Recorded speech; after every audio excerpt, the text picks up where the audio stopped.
Hello everyone.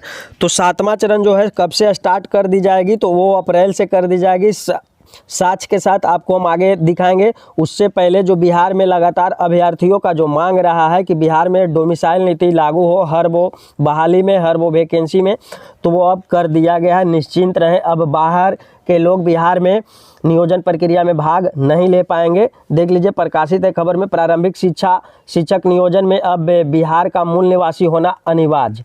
चलिए आगे खबरों को बढ़ते हैं और किस तरह से आपका मेरिट बनेगा। सातवां चरण का जो बहाली आएगा उसमें किस तरह से आपका मेरिट तैयार की जाएगी 1 to 5 से 6 to 8 के लिए, उस पर भी देखेंगे।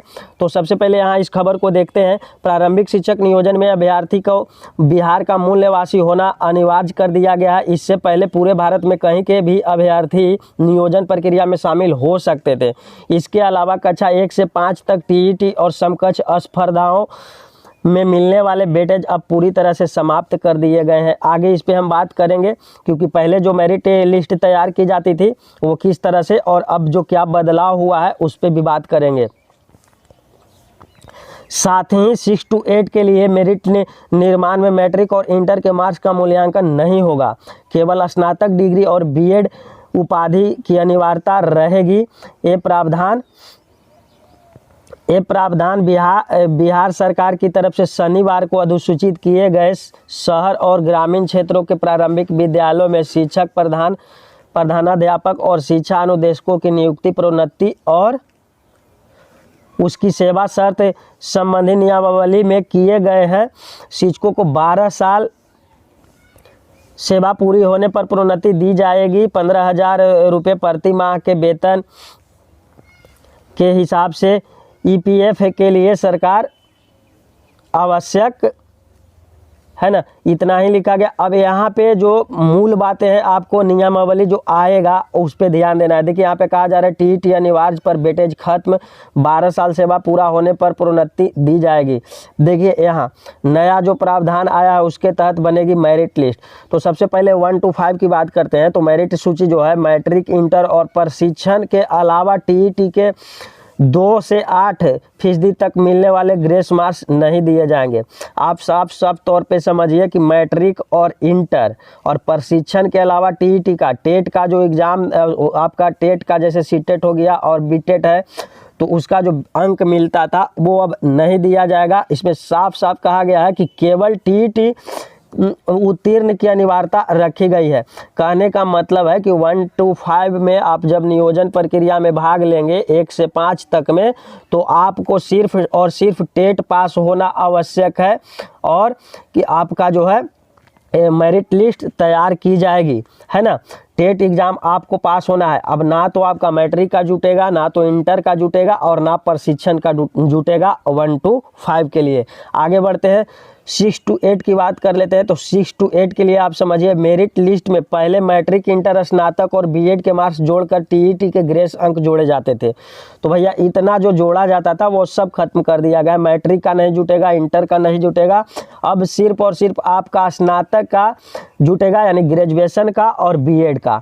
ग्रेजुएशन और बीएड का मार्क्स जुटेगा और बाकी किसी का मार्क्स नहीं जुटेगा। देखिए आगे लिखा गया, इस प्रक्रिया में मैट्रिक, इंटर और टीईटी के ग्रेस मार्क्स हटा दिए गए हैं। और यही जो यहाँ पे लिखा गया है कि आपको सिर्फ और सिर्फ जुटेगा क्या, स्नातक डिग्री और बीएड की उपाधि की अनिवार्यता रहेगी। तो आप समझ लीजिए कि आपको 6 to 8 के लिए सिर्फ और सिर्फ ग्रेजुएशन और बीएड के मार्क्स जोड़ करके आपका मेरिट लिस्ट तैयार किया जाएगा। और देखिए सातवां चरण की बात करते हैं। तो देखिए 14 से 16 मार्च तक विशेष चक्र की काउंसलिंग होगा। 398 नियोजन इकाइयों में काउंसलिंग पूरी तैयारी है ना। तो यहाँ पे देखिए गौर से खबर को देख लीजिए। यहाँ पे देखिए लिखा गया है, देख लीजिए, इसके बाद विभाग की ओर से अगले माह 7वें चरण के तहत शिक्षक नियोजन प्रक्रिया की घोषणा होगी। शिक्षा विभाग के मुताबिक 42,000 चयनित अभ्यर्थियों में नियुक्ति पत्र वितरण की समीक्षा की गई है। अब तक 39,000 चयनित शिक्षकों की नियुक्ति पत्र दिया जा चुका है। तो देख लीजिए यहाँ पे 7वां चरण जो बहाली की प्रक्रिया है वो आपका कहाँ जो है, 7वां चरण जो है अगले माह यानी कि अप्रैल में कहा जा रहा है तो अप्रैल में प्रारंभ हो जाएगी, इसका नोटिफिकेशन आपको प्राप्त हो जाएगा। तो ये है। अब बाकी आप खबरों को पढ़ लीजिएगा। और जो बिहार से एजुकेशन लाइन से जितने सारे वैकेंसी है उसको देख लेते हैं। 1214 डॉक्टर समेत 12,000 पदों पर जून तक होगी बहालियाँ, तो इसको भी आप देख लीजिएगा। जो है यहाँ पे देख लीजिए, नेपाल का सर्टिफिकेट शिक्षक नियोजन में वाधा पत्र हो रहा है वायरल, इसको आप पढ़ लीजिएगा। हमने इसको पढ़ा हुआ है। तो इसमें लिखा गया है कि नेपाल बोर्ड से कोई मैट्रिक कर लिया, उसके बाद बिहार बोर्ड से अगर वो इंटर किया है और उसके बाद ग्रेजुएशन किया है बिहार के या कहीं का विश्वविद्यालय से मान्यता प्राप्त, तो उनको वो मान्य होंगे। अन्यथा अगर वो दोनों चीज़ें वहाँ से की है तो वो मान्य नहीं है। इसको पढ़िएगा, इस लाइन को पता चल जाएगा क्या कुछ मैटर है। अब बाकी यहाँ पे देख लीजिए, बिहार में ऐसा भी होता है, शिक्षक लेट से पहुँचे स्कूल, बाउंड्री फांद कर किया प्रवेश। चलिए, और ये जो है ये है आपका पटना शिक्षक अभ्यर्थी की फर्जी बीएड डिग्री पर ले लिया नियुक्ति पत्र, कार्रवाई का दिया आदेश। तो इसको भी आप देख लीजिएगा, है ना। हाईघाट प्रखंड नियोजन इकाई की है। तो ये था आज का शिक्षा जगत से जुड़ी हुई तमाम खबरें। वीडियो अच्छी लगी हो, हेल्पफुल लगी हो तो चैनल को सब्सक्राइब कीजिएगा। अगर चैनल पे नए हैं तो, और वीडियो को लाइक कीजिएगा, शेयर सब्सक्राइब करना बिल्कुल मत भूलिएगा। धन्यवाद।